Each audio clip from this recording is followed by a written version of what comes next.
E o tema da minha mensagem hoje é o que Deus espera de nós. Então, me acompanhe aí, Deuteronômio, capítulo 10, versículos 12 e 13. Eu vou ler esse texto inicial na NVI, a Nova Versão Internacional, que diz assim: Agora, ó Israel, que é que o Senhor, o seu Deus, lhe pede, senão que tema o Senhor, seu Deus, que ande em todos os seus caminhos, que o ame e que sirva o Senhor, o seu Deus, de todo o seu coração e de toda a sua alma, e que obedeça aos mandamentos e aos decretos do Senhor, que hoje lhe dou para o seu próprio bem. Eu quero tomar esses dois versículos, se você quiser, tanto pode deixar esse texto aberto como marcado. Em algum momento nós vamos voltar e tentar ler um pouquinho aí o contexto, versículos anteriores, versículos posteriores. Mas agora eu quero partir da pergunta: o que o Senhor espera de nós?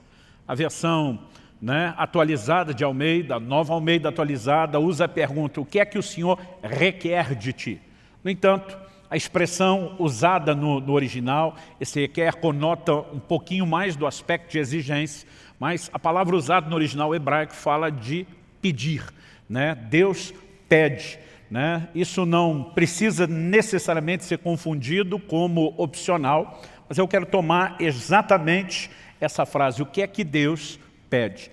E eu gostaria que a gente pudesse conversar a respeito desse assunto, da expectativa de Deus, daquilo que Ele requer de nós, pensando esse assunto em pelo menos 3 aspectos. Eu quero fazer aqui 3 perguntas. Primeiro, por que Deus faria algum tipo de exigência a nós, ao seu povo, aqueles que o seguem? Segundo lugar, o que exatamente Deus requer de nós?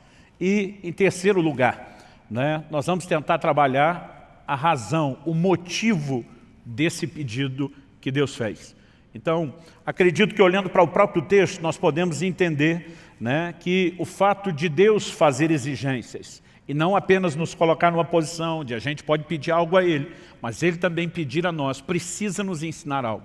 Eu gosto de dizer que oração não é apenas o meio através do qual eu e você recebemos de Deus aquilo que a gente quer. Oração também deveria ser, em contrapartida, o meio através do qual Deus recebe de nós, consegue de nós o que Ele quer. É o que nós aprendemos quando o Senhor Jesus, no jardim do Getsêmani, dobra os seus joelhos para dizer a Deus: seja feita não a minha, mas a sua vontade. Muitas vezes nossa vontade pode entrar em rota de colisão com a vontade de Deus. E nós precisamos entender que o ambiente de oração, o mesmo ambiente onde nós podemos pedir a Deus e conseguir de Deus algumas coisas que queremos, também deveria ser um ambiente de rendição, onde Deus possa conseguir de nós aquilo que Ele quer. Isso significa que, seja na oração ou em qualquer outro aspecto do nosso relacionamento com Deus, nós temos que reconhecer que esse relacionamento é uma via de mão dupla.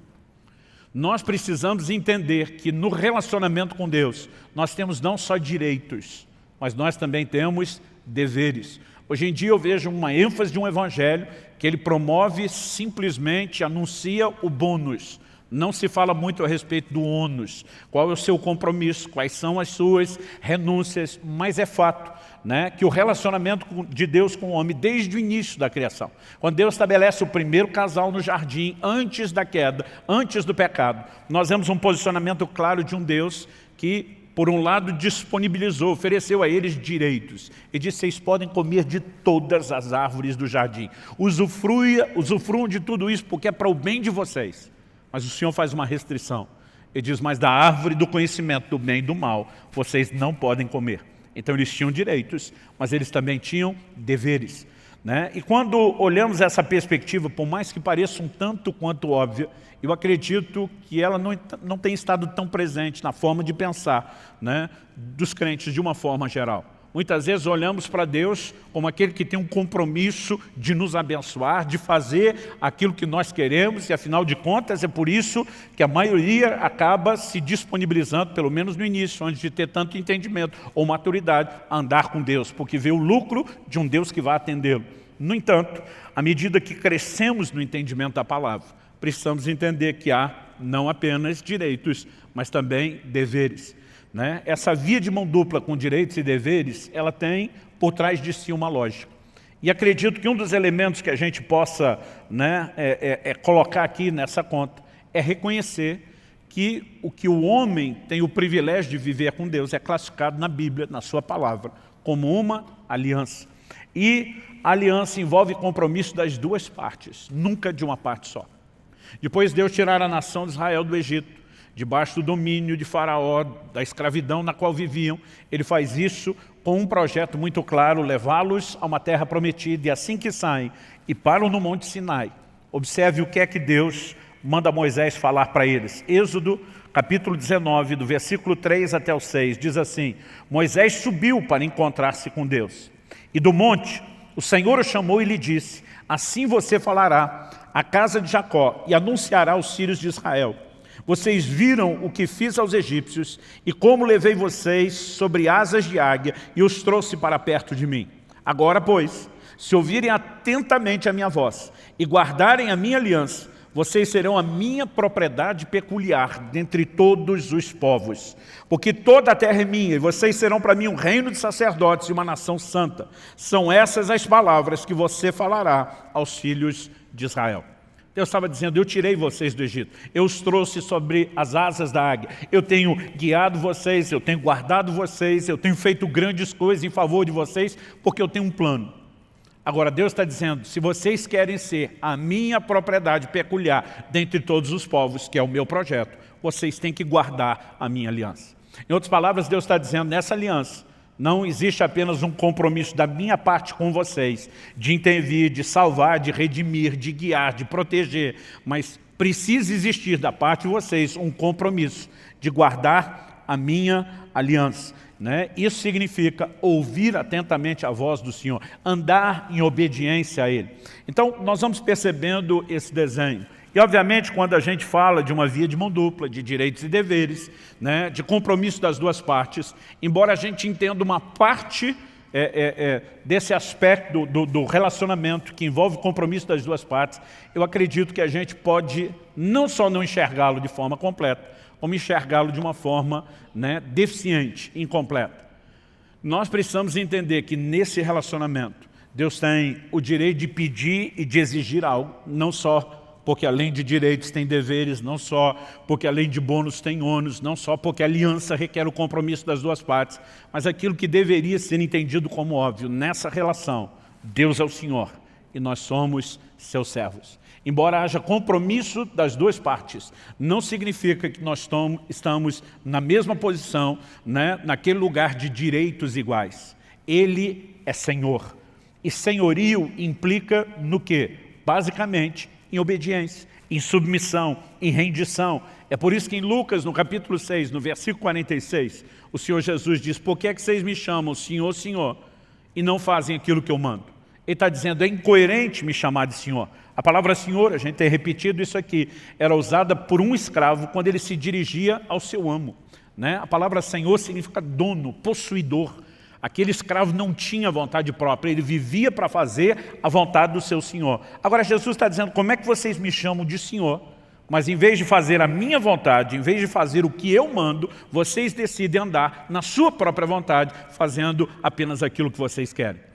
Então, quando nós começamos a pensar esse desenho, acredito que isso nos ajuda a entender melhor o que é o relacionamento com Deus. Não estamos atrás de uma única intervenção de Deus ou outra, não estamos apenas atrás do favor do Senhor e do que Ele pode fazer de nós. Nós queremos o relacionamento, o pacote completo. Nós queremos interagir com Ele exatamente da forma como Ele espera de nós. Você pode dizer amém? Então, precisamos entender, pressupõe-se que Ele tem todo o direito de externar esse tipo de expectativa em relação a cada um de nós. A segunda coisa que eu gostaria que a gente pudesse pensar, de acordo com esse texto, é o que exatamente, especificamente, o que Deus requer de nós. Então, nessa pergunta que Deus, através de Moisés, faz à nação de Israel, e agora, ó Israel, o que é que o Senhor, seu Deus, lhe pede? Senão que tema o Senhor. Em primeiro lugar, ele destaca aqui temer a Deus. Você pode repetir isso comigo? Diga: temer a Deus. Mais uma vez, com gosto e vontade. Vamos tentar, planeja, junta a força aí dentro de você, e diz comigo: temer a Deus. Ótimo.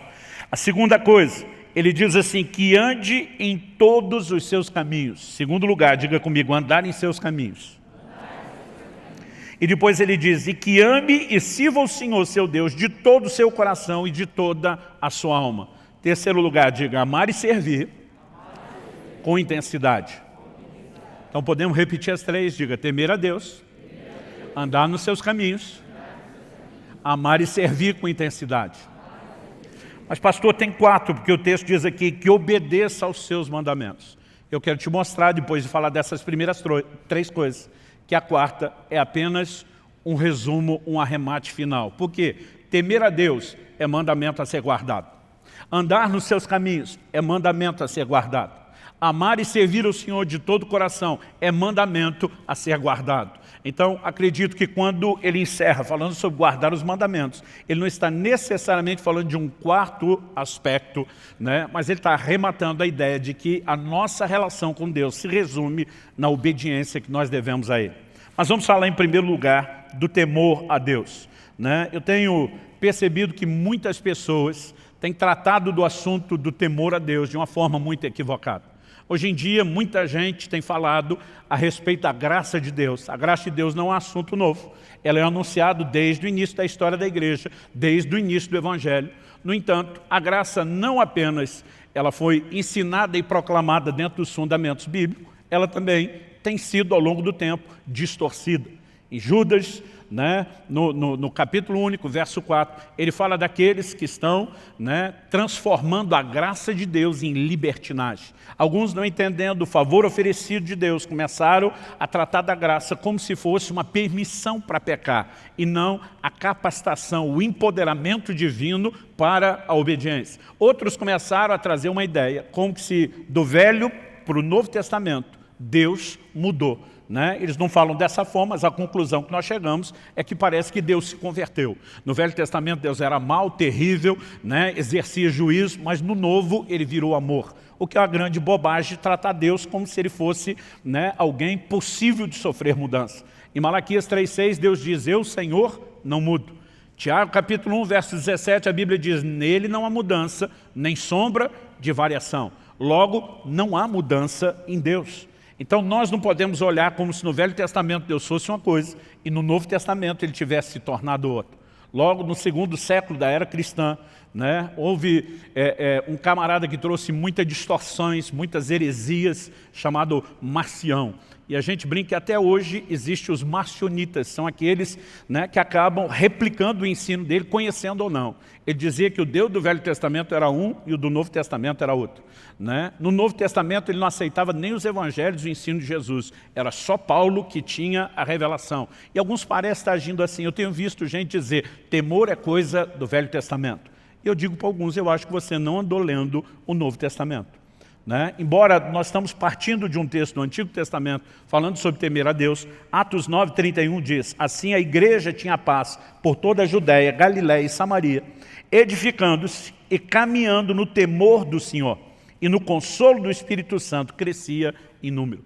No mesmo ambiente onde havia temor de Deus, havia consolo do Espírito Santo. Nós precisamos entender que não são coisas excludentes, são coisas que se complementam. Paulo escreve aos Efésios e diz que nós devemos sujeitar-nos uns aos outros no temor de Cristo. Então, o Novo Testamento fala de temor, temor estando na igreja, devendo estar na vida do cristão. Agora, essa palavra, a maior parte das vezes traduzida como temor no Novo Testamento, no original grego, ou é a palavra phobeu, ou a sua raiz, né, phobos. A gente conhece o termo fobia, que procede de lá, que significa medo.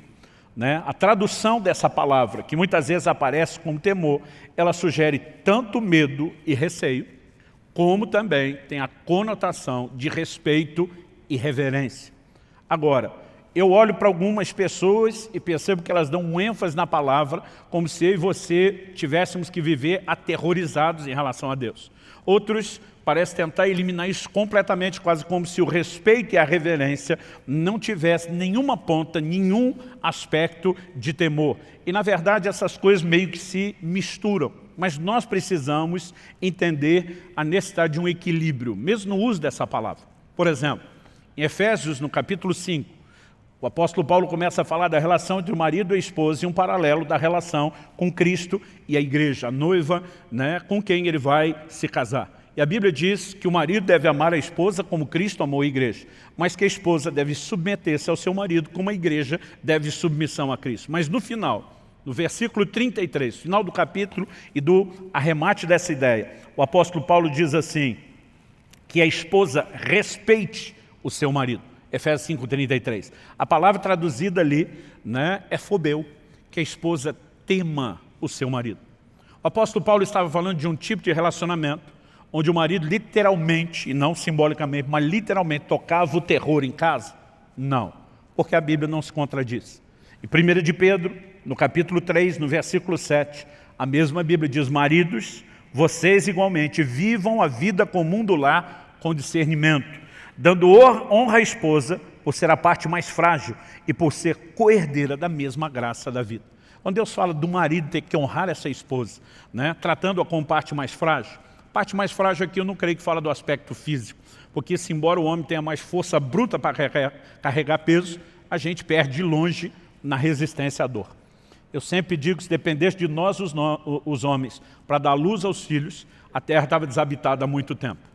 Né? A gente serve para entrar na hora do parto, segurar a mão da mulher e ela ficar dizendo para a gente, vai dar tudo certo, meu bem, vai dar tudo certo. Além de dar luz, ela tem que confortar a gente. Mas eu acredito que a Bíblia fala muito mais do aspecto emocional. Né? Essa capacidade que muitas vezes a mulher tem de ser ferida emocionalmente, além da capacidade do homem mensurá-lo. Eu acredito que isso não é Deus tentando diminuí-la. Eu lembro que antes de casar, um dia a Kelly olhou para mim, falou, a gente estava conversando algumas coisas sobre o nosso futuro, após o casamento, ela olhou para mim e falou assim, pensa num vasinho daqueles de porcelana chinesa, daqueles bem fininhos que não pode nem apertar. Eu falei, pensei, ela disse, sou eu. É o que você está levando para casa. Né? E de vez em quando, né, se o meu comportamento começasse a ficar meio, né, viril demais, ela dizia, ó o vasinho de porcelana. Né? E o duro que eu tinha que acatar aquilo ainda pelo prisma da Bíblia. Né? Eu preciso honrar essa mulher. Então, como que Deus manda o marido tratar a mulher com tanta honra e distinção, mas manda ela ter medo?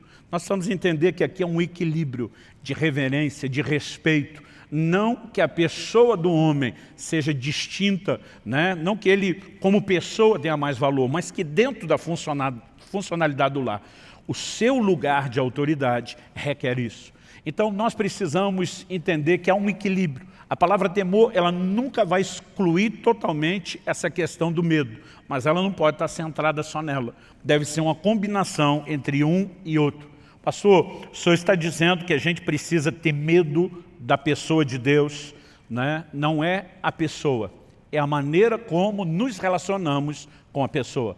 A mesma Bíblia que apresenta esse Deus, né, como amor, também apresenta esse Deus como justo. Nenhum atributo de Deus vai excluir o outro. E muitas vezes a ênfase de alguns desses pregadores da graça é porque Deus é amor, Ele não julga. Ele é tanto uma coisa quanto outra. Né? Em Romanos, por exemplo, no capítulo 13, no versículo 3, o apóstolo Paulo diz assim, porque os magistrados não são para temor quando se faz o bem, e sim quando se faz o mal. Você quer viver sem medo da autoridade? Faça o bem e você terá louvor dela. Basicamente, Paulo está dizendo que não precisa temer a autoridade, ele disse, se você se conduzir de forma correta, não precisa temê-la. Agora, se estiver fazendo errado, deve temer. Aonde está a ênfase do aspecto do medo? Se eu desobedecê-lo, as consequências de um Deus que é justo serão inevitáveis. Isso não significa que eu preciso ter medo de que Ele queira o mal. Esse é o mesmo Deus que desde a antiga aliança já dizia, eu é que sei os pensamentos que eu tenho acerca de vós, são planos de bem e não de mal, para vos dar um futuro e uma esperança. No entanto, esse mesmo Deus é chamado muitas vezes de um Deus terrível, né? Porque a consciência do quão correto e justo, ela deve encher o nosso coração de temor, pelo fato de que quando desrespeitamos os seus mandamentos, as consequências, elas virão. Vou falar sobre esse assunto de consequência daqui a pouco. Vamos voltar aqui para a ideia do temor. Eu acredito que devemos temer as consequências de não obedecer a Deus e não ter medo da sua pessoa. Mas a reverência que temos para com Ele é que esse Deus que é amor, que é a fonte de toda bondade, de toda misericórdia, Ele também é um Deus justo. O temor é parte daquilo que Deus espera de nós. Em Provérbios, no capítulo 9, no versículo 10, a Bíblia diz que o temor do Senhor é o princípio da sabedoria. né? Isso nos ajuda a nos conduzir de forma correta. Em segundo lugar, vamos falar aqui a respeito de andar em seus caminhos. O que significa isso? Essa ideia de caminho pressupõe um trilho pré-estabelecido, é o caminho de Deus, definido por Ele. Muitas vezes a palavra de Deus vai se referir, né, a pessoas que erraram, a pessoas que pecaram, falando de gente que escolheu o seu próprio caminho. Isaías 65:2, por exemplo, diz isso: todo dia estende as mãos a um povo rebelde, que anda por um caminho que não é bom, seguindo seus próprios pensamentos. Né? Quando Deus fala dos próprios pensamentos, Ele está dizendo, eles escolheram o seu próprio caminho, e esse caminho não é bom. Em outras palavras, Deus está dizendo que o homem rebelde escolheu o seu próprio trilho. No entanto, ao longo de toda a Escritura, Deus vai enfatizando essa questão do caminho. Gênesis 18:19, Deus fala a respeito de Abraão, o pai da fé, e diz, porque eu o escolhi, a fim de que ele ordene aos seus filhos, e aos filhos depois deles, né, que guardem o caminho do Senhor, que pratiquem a justiça e o juízo, para que o Senhor faça vir sobre Abraão o que tem falado a seu respeito. Quando entendemos que Deus estabeleceu um padrão, aliás, a gente precisa entender que desde da Antiga Aliança, o Velho Testamento, aquilo que se manifestaria em Cristo, já recebia esse tipo de adjetivo como uma referência ao caminho, não só a alegoria, mas até o adjetivo. Isaías, que é considerado o mais messiânico de todos os profetas do Antigo Testamento, que mais falou a respeito da vinda e da obra de Cristo, ele diz no capítulo 35, no versículo 8, e ali haverá uma estrada, um caminho que será chamado de caminho santo. Os impuros não passarão por ele, pois será somente para o povo de Deus. Quem passar por esse caminho, mesmo seja um tolo, outra versão diz um louco, não se perderá. Isaías 30:21, e quando vocês se desviarem para a direita ou para a esquerda, ouvirão atrás de vocês uma palavra dizendo, este é o caminho, andem nele. Quando a gente chega à Nova Aliança, essa terminologia começa a ser empregada pelo próprio Cristo.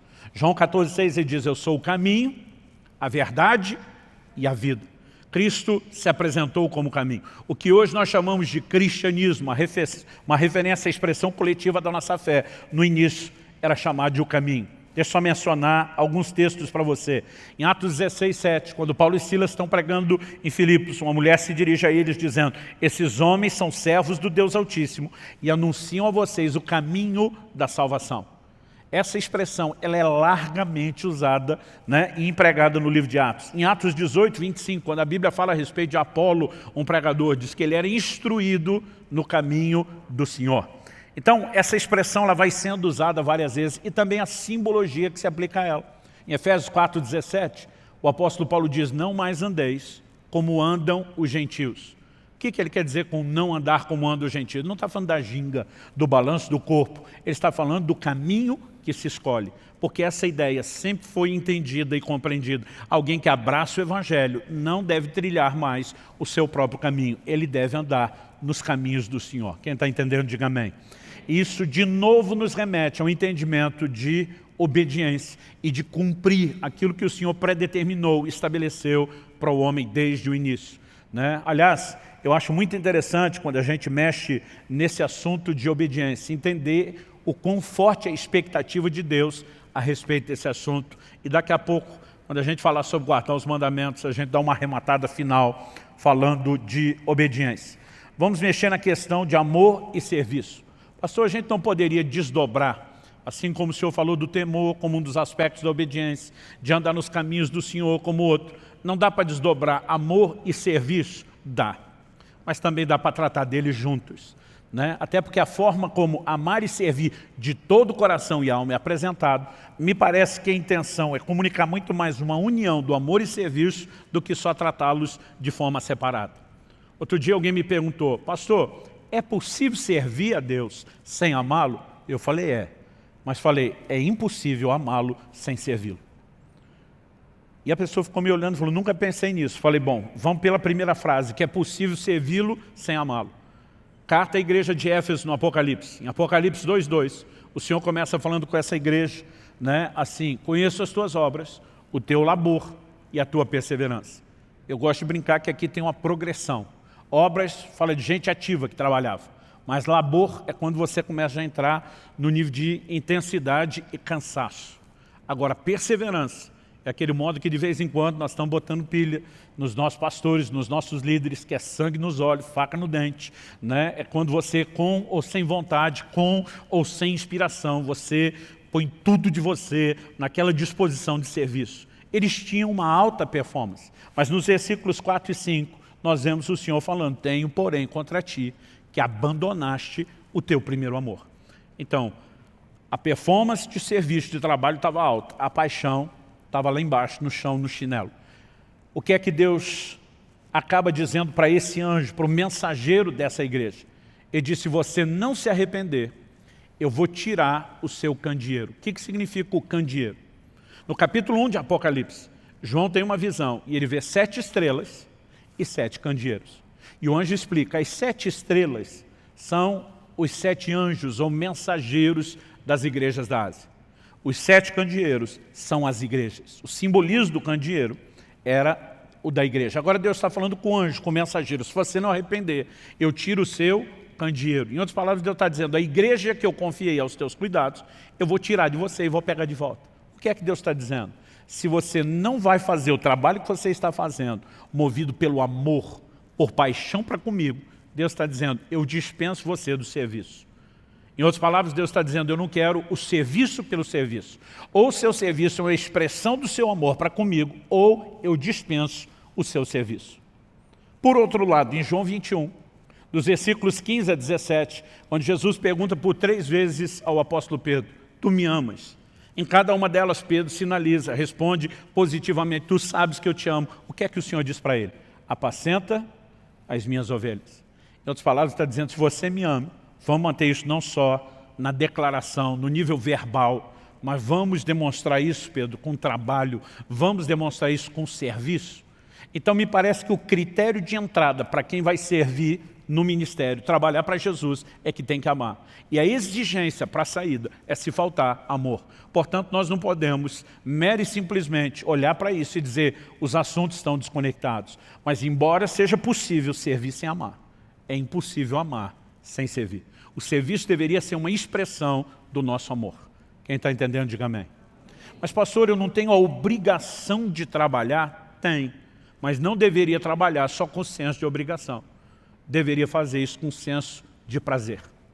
Então vamos falar da obrigação sendo cumprida com senso de prazer?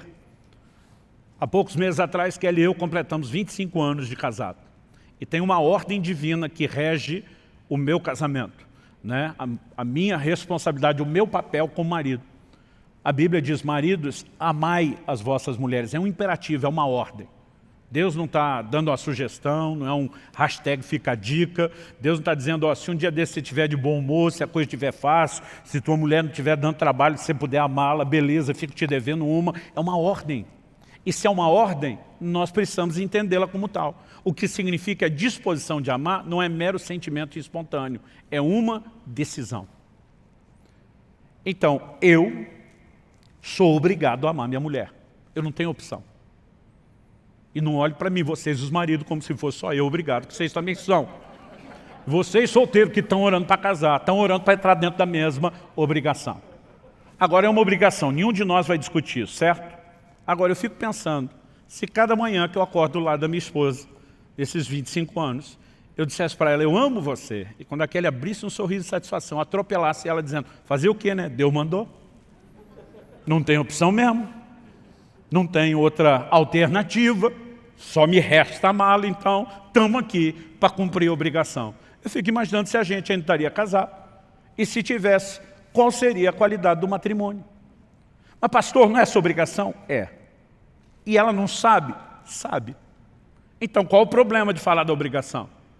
O problema é que ela não espere que eu a ame apenas com senso de obrigação.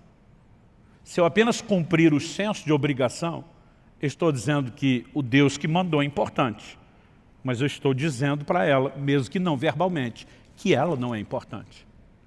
Agora, quando eu olho para ela e digo: eu sou obrigado a te amar, mas você me inspira a fazer isso. Você nunca fez com que isso fosse um fardo ou um peso. Você torna a minha obrigação leve, eu posso cumpri-la com alegria. Eu estou dizendo que não apenas o Deus que me mandou e eu obedeço é importante, mas que ela tem importância e valor para mim. Agora vamos colocar isso diante de Deus. A gente diz, Senhor, eu vou servir o Senhor só para não me dar mal na eternidade, para não desobedecer e para não ficar sem galardão. Deus espera de mim e de você muito mais do que o senso de obrigação. É lógico que o temor precisa estar lá. O apóstolo Paulo dizia, ai de mim se não pregar o Evangelho.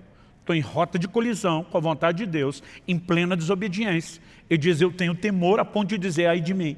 Mas Paulo fazia isso só pela obrigação? Ele dizia, não.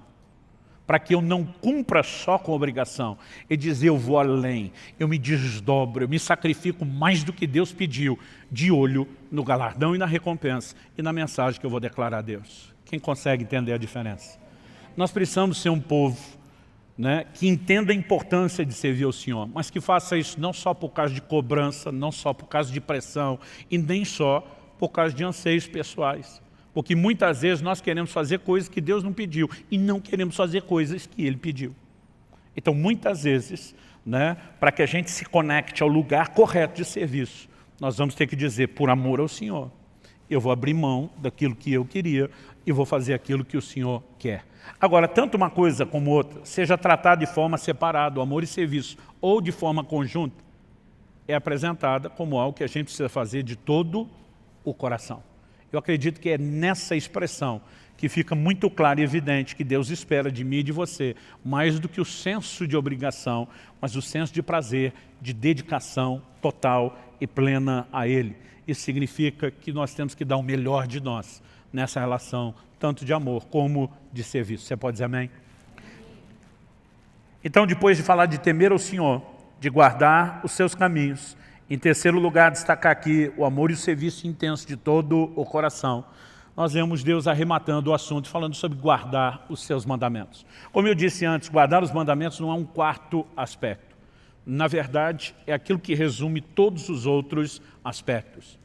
Ah, pastor, o senhor esqueceu de dizer que Deus requer de nós santidade. Afinal de contas, em Efésios 1:4, a Bíblia diz que Ele nos elegeu nele, antes da fundação do mundo, para sermos santos e irrepreensíveis. Não, está dentro do pacote. Isso é andar nos seus caminhos.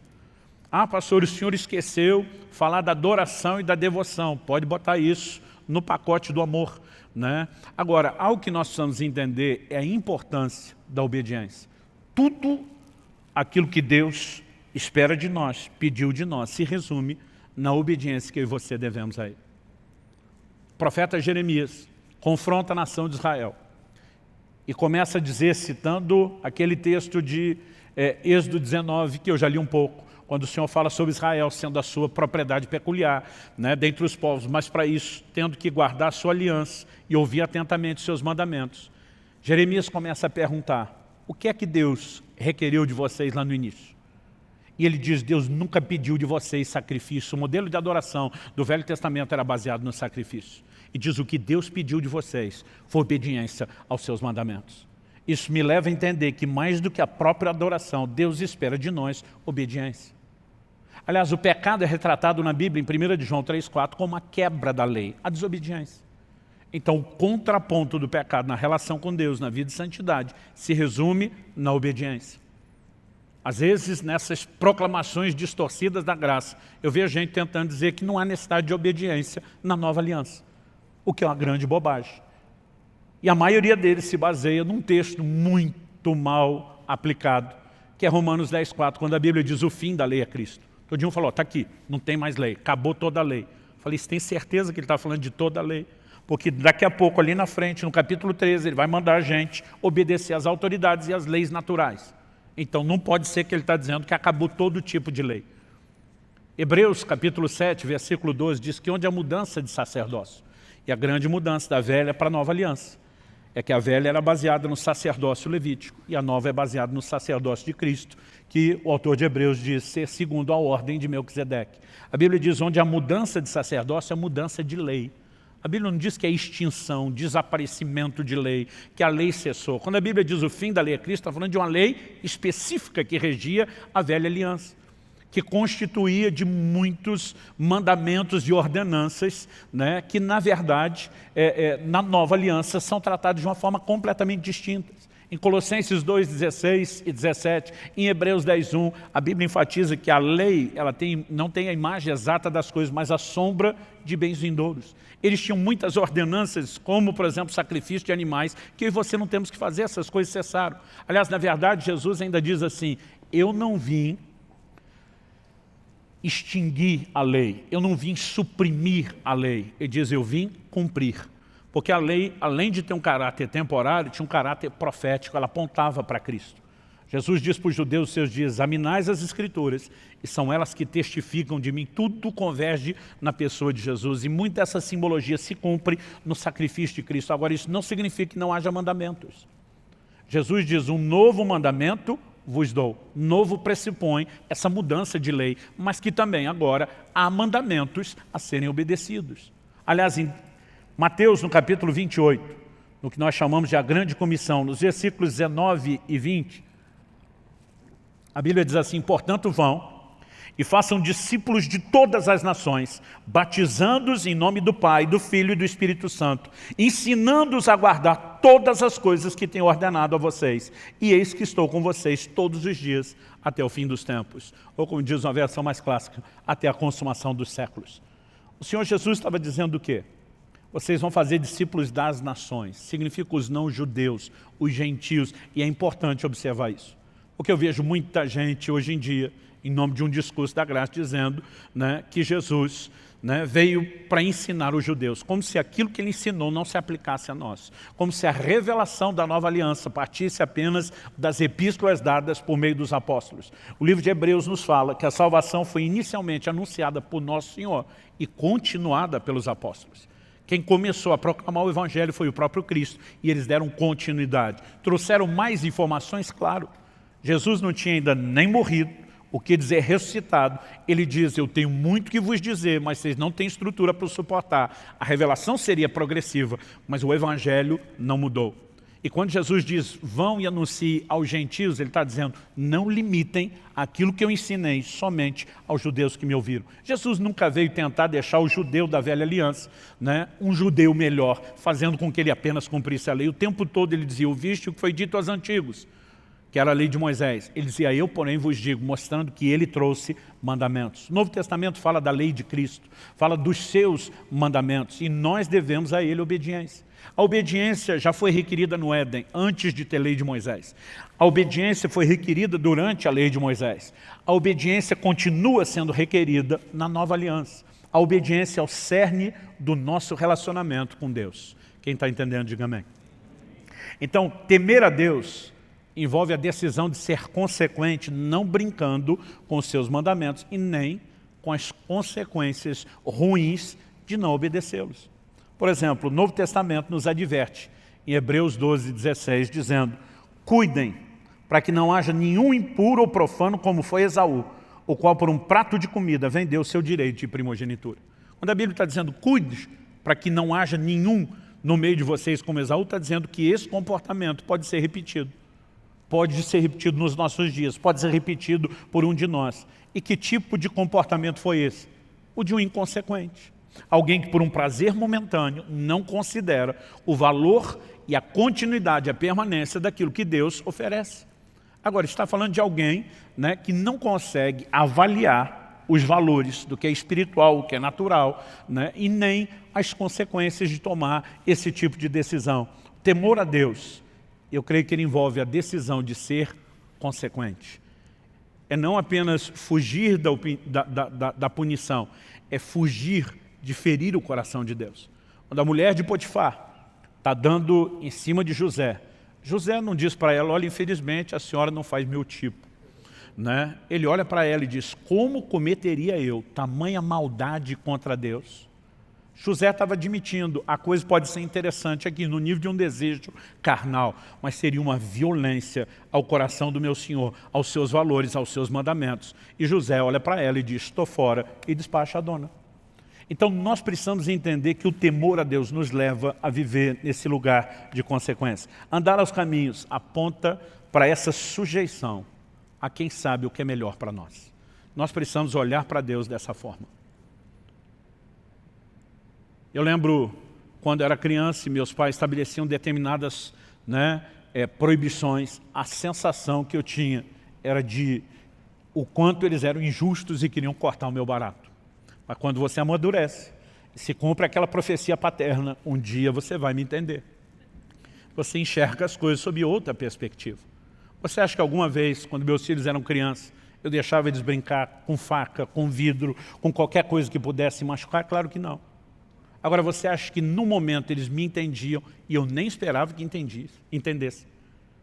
Mas eu sabia que um dia eles compreenderiam que toda restrição que foi estabelecida por amor.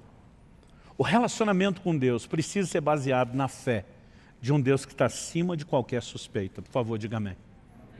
Nós costumamos dizer que o primeiro pecado lá no Éden foi a desobediência.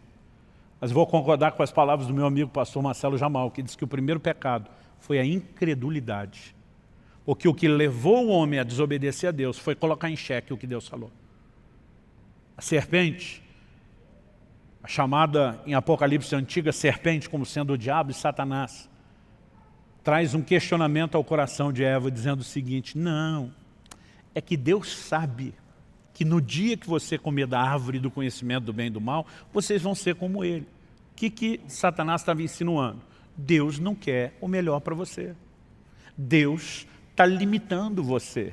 Deus está roubando de você não apenas prazeres, como privilégios, benefícios. E colocar em xeque a intenção de Deus é que leva o homem à decisão de então não respeitar aquilo que ele estabeleceu. O Novo Testamento nos mostra uma preocupação de Paulo dizendo: eu temo que vocês possam se comportar da mesma forma como Eva diante da serpente, colocando em xeque aquilo que Deus falou. Agora, quando nós entendemos que Deus de fato quer o nosso melhor, nós conseguimos andar nos seus caminhos, não só com o senso de obrigação, mas com a confiança e o descanso de que aquele que determinou para nós limites sabe exatamente por que fez isso. E com certeza, no final das contas, e esse é o último ponto que nós vamos explorar aqui, ele está interessado no nosso melhor. E por último, quando falamos sobre amar e servir a Deus, lembrar que isso são obrigações a serem cumpridas com senso de prazer.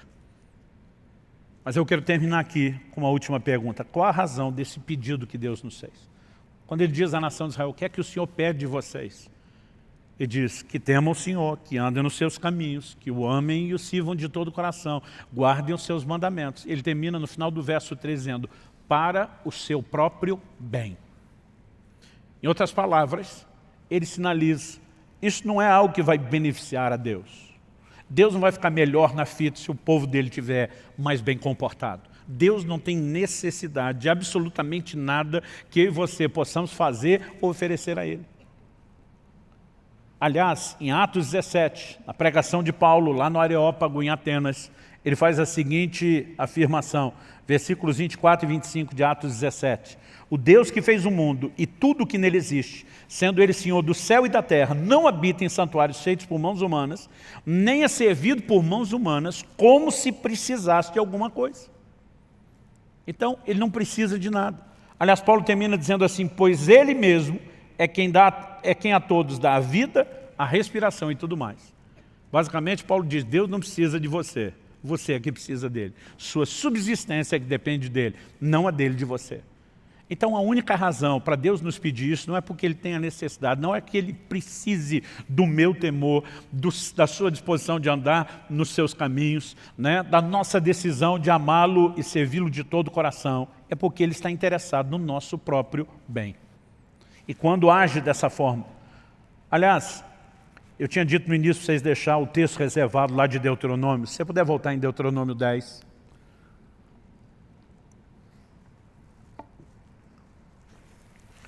Eu gostaria que a gente pudesse avaliar o versículo 11. A gente leu o 12 e o 13. Vamos ler o versículo 11, que é o versículo anterior ao nosso texto base. Nesse versículo nós lemos assim: porém o Senhor me disse, Moisés falando, levante-se e ponha-se a caminho diante do povo, para que entrem e tomem posse da terra que, sob juramento, prometi dar aos pais deles. Deus tinha tirado a nação de Israel do Egito com qual propósito?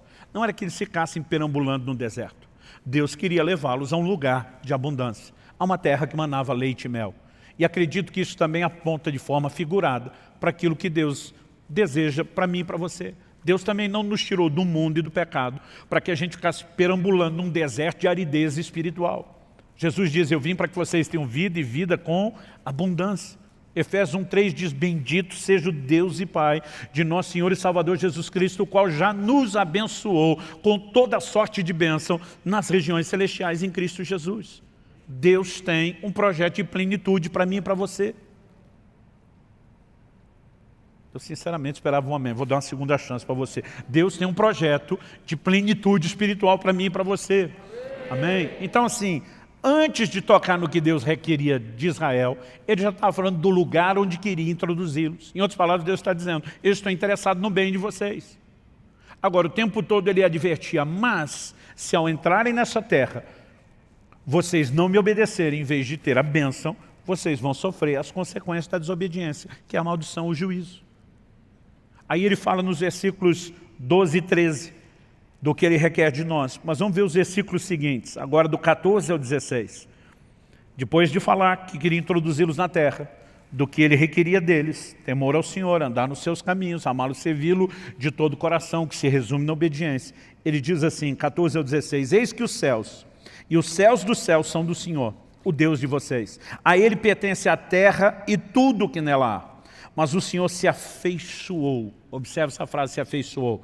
Algumas traduções dizem amou. O Senhor se afeiçoou tão somente aos pais de vocês para os amar. E a vocês, descendentes dele, ele escolheu do meio de todos os povos, como hoje se vê. A conclusão no verso 16, portanto, circuncidem o coração de vocês e deixem de ser teimosos ou rebeldes. O tempo todo a sinalização é Deus ama vocês, Deus escolheu vocês, Deus tem um plano extraordinário para vocês. Essas exigências têm um único propósito, para que a gente não quebre os princípios, né, que podem nos conduzir a viver a plenitude do que Ele tem para nós. Eu gosto de repetir essa frase, se você quebrar os princípios, qualquer um dos princípios que Deus estabeleceu, o princípio vai quebrar você, qualquer que seja ele, haverá consequências. No entanto, Deus estava dizendo, circuncidem o coração, não seja rebelde. Em outras palavras, entra no prumo. Por quê? Deus está dizendo, porque dessa forma eu vou poder fazer o melhor para você. Quando a gente volta lá em Gênesis, na criação, Deus falando com o primeiro casal, a gente vê que o único motivo do Criador requerer alguma coisa da criatura era o bem dela mesma. O Senhor diz o seguinte, da árvore do conhecimento do bem e do mal, você não deve comer. Porque no dia em que comer, certamente você morrerá. Então Deus está dizendo, porque eu quero o seu melhor e não o pior. Eu estou te dizendo que o limite tem que ser respeitado para que você possa experimentar aquilo que eu quero.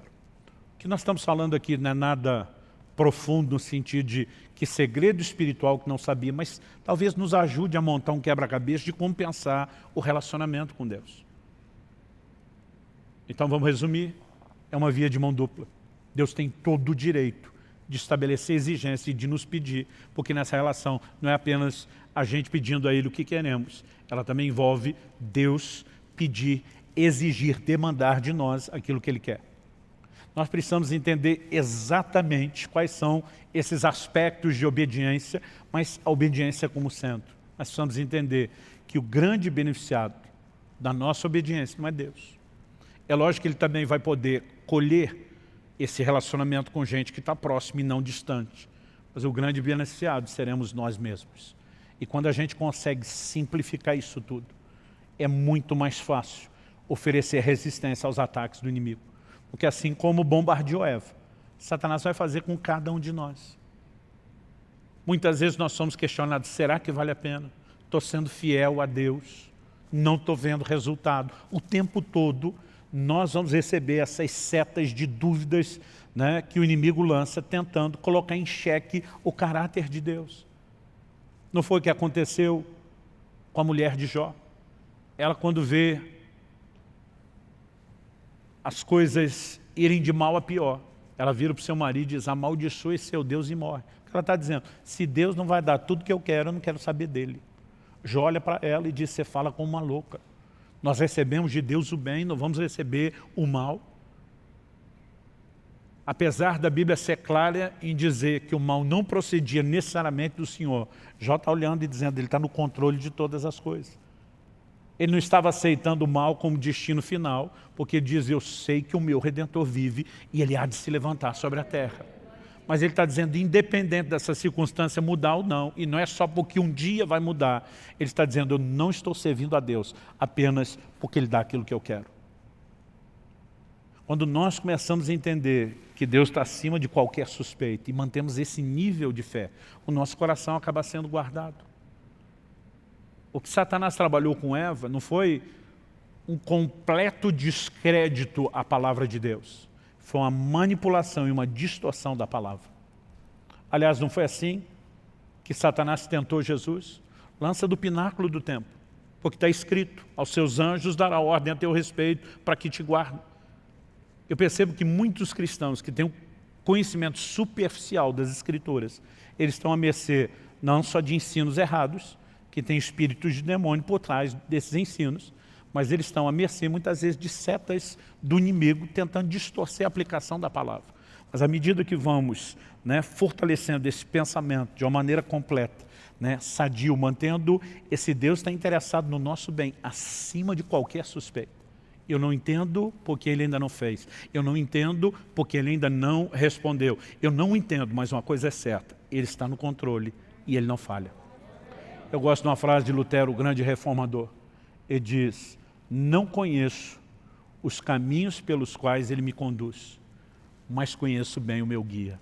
Então podemos confiar nele, independente de entender os caminhos escolhidos ou não. Quando entendemos que no final das contas é tudo para o nosso bem, eu creio que o nosso coração começa a se blindar contra essa provocação do inferno, uma rebeldia ao controle e ao governo de Deus. Eu espero, como eu disse no início, isso não serve apenas para o ano de 2021. Os princípios bíblicos que abordamos aqui são atemporais. Mas nesse início de ano, logo nesses primeiros domingos, eu espero que você, em vez de apenas externar para Deus o que é que você espera dele, que você também abra o seu coração para entender o que é que Ele espera de você. O que é que o Senhor requer de você. Que você o tema. Que você ande nos seus caminhos. Que você o ame e o sirva de todo o seu coração. Porque isso tudo se resume na obediência de um Deus que quer o seu melhor. Que estabeleceu um caminho de mão dupla, não porque Ele queria tirar mais do que dar, mas queria nos ensinar que o compromisso é das duas partes, sem que nunca a gente perdesse de vista o interesse dele em nós, o seu amor.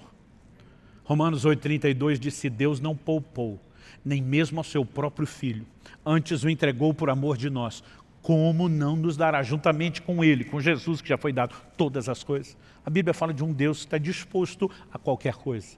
Isso não significa que Ele não tenha planos, que Ele não tenha um propósito, que Ele não tenha caminhos personalizados, mas a intenção do fato de Deus querer o nosso bem nunca pode ser questionada. Nossa fé precisa ser firmada nisso. Você acha que não passou na cabeça do José, lá naquela prisão, naquele calabouço? E aí, José, valeu a pena você ter descartado a dona lá, a mulher de Potifar? Ela se vingou de você. Onde é que você veio parar? Por um instante, José, por um tempo, por alguns anos, José esteve na prisão. Mas esse não foi o seu destino final. 1 Samuel 2,30 diz que Deus honra aqueles que o honram, mas os que o desprezam serão desprezados.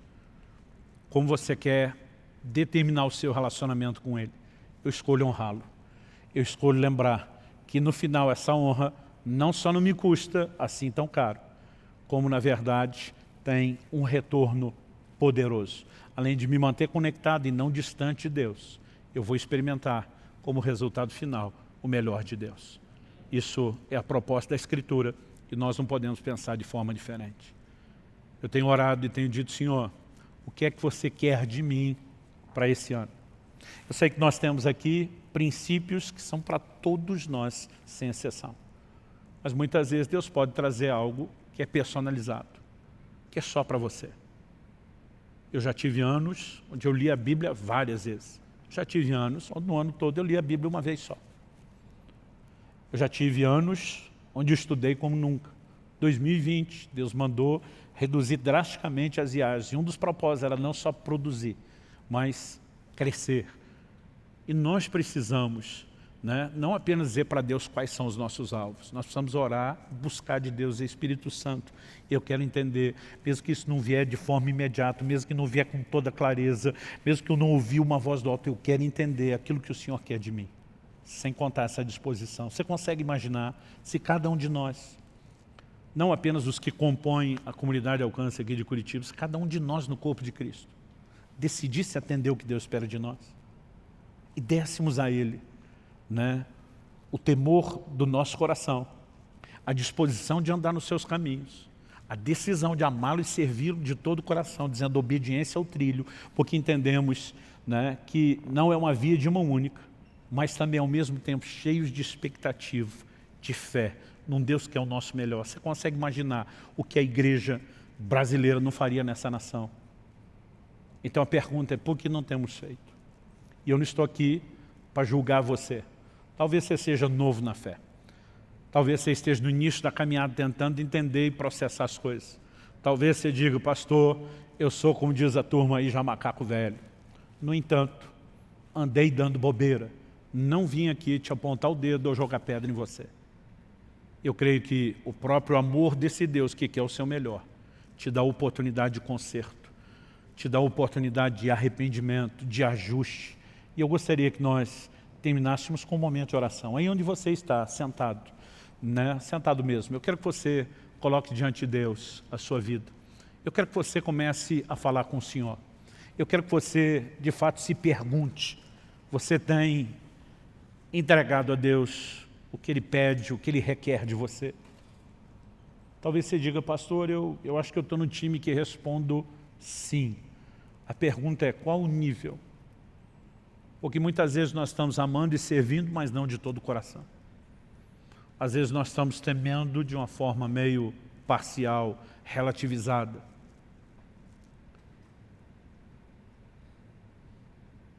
Independente de onde você esteja, eu tenho certeza que as coisas podem se tornar ainda melhores do que já estão.